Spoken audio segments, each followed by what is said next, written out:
అన్నమయ్య జిల్లా రాయచోటిలో ఈ నెల 4వ తేదీన జరిగిన వీరభద్రస్వామి పారివేట ఉత్సవంలో పోలీసులు వ్యవహరించిన తీరు హిందూ మతాన్ని దెబ్బతీసే విధంగా ఉందని బీజేపీ నాయకులు ఆవేదన వ్యక్తం చేశారు. పోలీసులు ఓ వర్గం కొమ్ము కాస్తూ వ్యవహరించారని ఆరోపిస్తూ కాకినాడ నగరంలో బీజేపీ విశ్వ హిందూ పరిషత్ ఆధ్వర్యంలో భారీ ఆందోళన నిర్వహించారు. ఇందులో భాగంగా వందల సంఖ్యలో కార్యకర్తలు భారీ ర్యాలీ నిర్వహించారు. బీజేపీ జిల్లా అధ్యక్షుడు విశ్వేశ్వరరావు, పౌర సరఫరాల శాఖ డైరెక్టర్ తుమ్మల పద్మజ తదితరులు ఈ ఆందోళనకు నేతృత్వం వహించారు. విహెచ్పి నేత రవిశంకర్ పట్నాయక్, ప్రాంత సేవా ప్రముఖ కేశవయ్య మీడియాతో మాట్లాడుతూ ఏకపక్షంగా వ్యవహరించిన పోలీసులను తక్షణమే విధుల నుంచి తొలగించాలని డిమాండ్ చేశారు. అనంతరం వారు జిల్లా కలెక్టర్కు వినతి పత్రం ఇచ్చారు. ఈ నెల 4వ తేదీన రాయచోటిలో వీరభద్రస్వామి యొక్క పారువేట ఉత్సవంలో అక్కడ ఉన్నటువంటి ముస్లింల యొక్క దాడి చాలా అమానుషమైనటువంటిది, అఘాయిత్యమైనటువంటిది. ఎప్పుడు జరగనటువంటి ఈ యొక్క అఘాయిత్యము 300 సంవత్సరాల క్రితము నుంచి ఉన్నటువంటి పవిత్రమైనటువంటి ఆ దేవస్థానం యొక్క ఉత్సవాల మీద ఈ సంవత్సరం దాడి చేయడం అన్నటువంటిది హిందువులందరికీ కూడా అవమానకరమైనటువంటిది. దీనిని మన అందరము కూడా సంఘటితంగా ఎదుర్కోవాలి.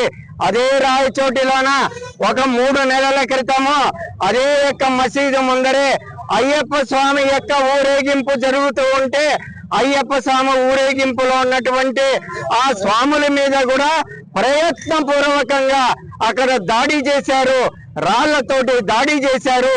ఇంత జరిగినప్పటికీ కూడా అక్కడ చూస్తున్నటువంటి ఎస్ఐ, ఆ యొక్క పోలీస్ అధికారులందరూ కూడా నిమ్మకు నీరెత్తినట్టుగా అక్కడ ఉంటూ మళ్ళీ హిందువులనే గుర్తించి హిందువుల మీద కేసులు పెట్టడం అన్నటువంటిది చాలా అఘాయిత్యము, అమానుషమైనటువంటి చర్య. ఈ రోజు రాయచోటిలో జరగచ్చు, రేపు కదిరిలో నరసింహస్వామి మీద జరగచ్చు, తిరుపతిలో ఉన్నటువంటి శ్రీ వెంకటేశ్వర స్వామి మీద ఈ అఘాయిత్యాలు జరిగినప్పటికీ కూడా ఆశ్చర్యపడిపోవలసినటువంటి అవసరం లేదు. హిందువుల మీద రాబోయే రోజులలో ఇలాంటివి అనేకంగా చేయడం కొరకు ఈ యొక్క రాష్ట్రంలో ఉన్నటువంటి ముస్లింలు కుట్రపూరితంగా చేస్తున్నటువంటి ఒక బృహత్కరమైనటువంటి కుట్ర ఇది. దానికి ఈ యొక్క ప్రభుత్వము కూటమి ప్రభుత్వంగా ఉన్నప్పటికీ కూడా ఈ యొక్క ప్రభుత్వం నిమ్మకు నీరెత్తినట్టుగా ఉంటూ ఆ కేసులు బనాయించినప్పటికీ కూడా నిమ్మకు నీరెత్తినట్టుగా కూడా చూస్తూ ఊరుకొని ఉన్నది.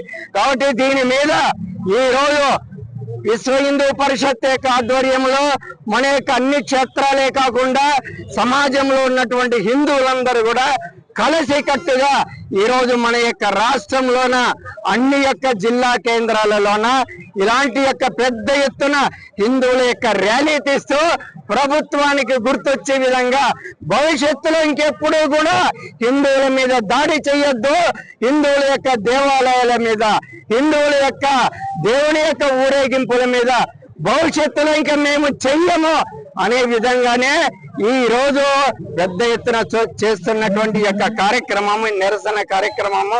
దీంట్లో హిందువులందరూ కూడా సంఘటనగా కలెక్టర్కు మనం యొక్క విన్నపాన్ని తెలియజేస్తూ దీన్ని ముఖ్యమంత్రికి కూడా తెలియజేస్తూ దీని మీద కఠినమైన చర్యలు అక్కడ ఉన్న ముస్లింల మీద, అక్కడ ఉన్న పోలీస్ అధికారుల మీద కూడా తీసుకోవాలని ఆశిస్తున్నాం. హిందువులపై అమానుషంగా దాడి చేసి పోలీసు వారు హిందువులను విచక్షణ రహితంగా కొట్టి చేసినటువంటి కార్యక్రమాన్ని మేమందరం కూడా చాలా తీవ్రంగా ఖండిస్తున్నాం.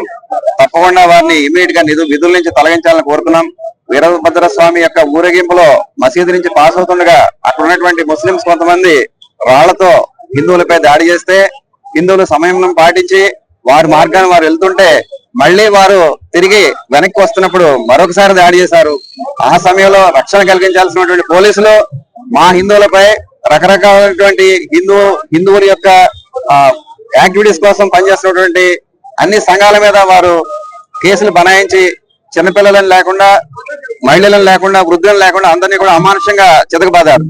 ఇది కాకుండా మళ్ళీ ఆ ఎస్ఐ గారు తిరిగి మాపైనే కేసులు పెట్టి హిందువులు వారిపై దాడి చేశారని అందరి మీద కేసులు పెట్టి అక్రమంగా నిర్బంధించారు. దీని మీద తక్షణం ప్రభుత్వం స్పందించాలి. మొన్న పెడన్లో కూడా ఇదే విధంగా జరిగింది. పెడన్లో ఒక హిందువుల యొక్క కార్యక్రమం జరుగుతూ ఉంటే చుట్టుపక్కల ఉన్నటువంటి ముస్లింస్ కూడా వచ్చి హిందువుల కార్యక్రమంపై దాడి చేశారు. అప్పుడు కూడా మేము మౌనంగా ఉన్నాం. మరి ఇప్పుడు హిందువులు ఏమి స్లోగన్స్ ఇవ్వాలి, హిందువులు ఏ ప్లేస్ నుంచి నడవాలి, ఏ ఊళ్ళ నుంచి రావాలని వాళ్ళే డిసైడ్ చేస్తుంటే రాష్ట్ర ప్రభుత్వం చుట్టూ చూస్తూ ఏం చేస్తుందో మాకు అర్థం కావట్లేదు. దీనిపై తక్షణం స్పందించి హిందువుల యొక్క రక్షణ వారు చేయాలి. లేదంటే కనుక మాకు రక్షణ ఎలా చేసుకోవాలో మాకు తెలుసు అని చెప్పి మీ ద్వారా తెలియజేస్తున్నాం.